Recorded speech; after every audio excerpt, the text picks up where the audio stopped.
මම මුලින්ම මේ පොල් ටිකට අම්මිරිසුයි රතු ලුණු එකතු කරනවා.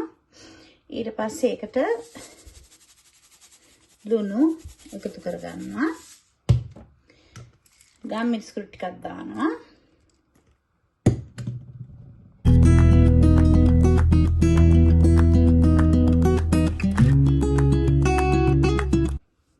Hi guys, welcome to my YouTube channel.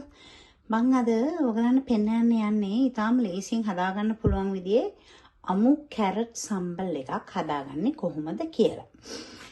ඇත්තටම මම මේක vlog එකක් කරන්න හිතලා කරපු දෙයක් නෙමෙයි. මම අද කැමරට මම හිතුවා කැරට් සම්බල් එකක් හදනවා කියලා. ඒ වෙලාව මම හිතුවා මේක පොඩියට හරි හදලා දානවා ඔයගලන්ට කියලා. මොකද ඔයගොල්ලෝ මගේ අමු කරවිල සම්බල් එකට ලොකු ප්‍රතිචාර දැක්වුවානේ. ඒකත් මේකත් ඒ වගේම ලේසියෙන්ම හදාගන්න පුළුවන් දේවල්.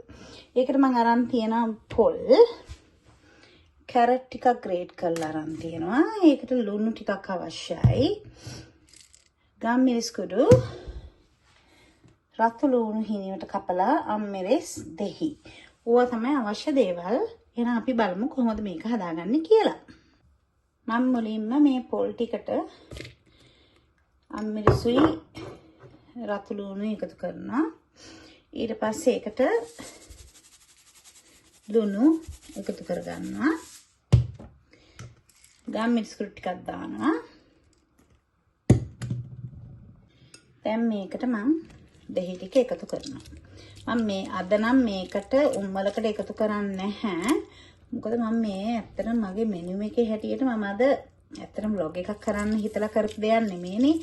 ඒ vlog එකේ හැටියට මට තියෙනවා මේ no call කිරට හදලා. ඒකට මම උම්මලකට දාලා තියෙනවා යහමින්. ඒක හින්දා මම මේකට උම්මලකට දාන්නේ නැහැ.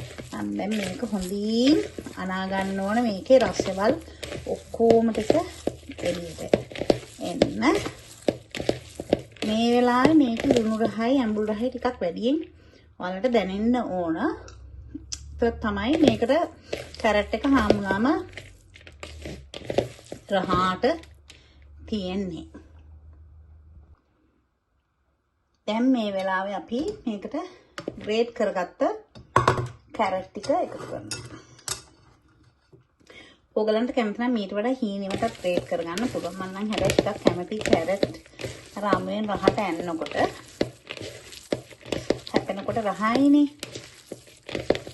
දැන් මේක හොඳට ඇනුවන් පස්සේ ඔයාලා මං කිව්ව විදියට කලින් කිව්ව විදියට දාගත්තොත් ලුණුයි දෙහි ටිකක් වැඩිපුර දැනෙන්න මේ වෙලාව හරිම රසයි. දැක්කද මේ කැරට් සම්බල් එක? දැක්කම ආසි හිතෙනවනේ කන්න. ඇත්තටම මං කියනවට ඔයගොල්ලෝ හදලා බලන්න මේ විදියට හරිම රසයි. ඔයගොල්ලන්ට කැමති නම් උම්මලකට දාගන්න පුළුවන්. මං දැම්මේ නැහැ. එහෙනම් ඔයගොල්ලොත් කොහොම මේක හදලා බලලා කොහොමද කියලා මට කියන්නකෝ. Thanks for watching.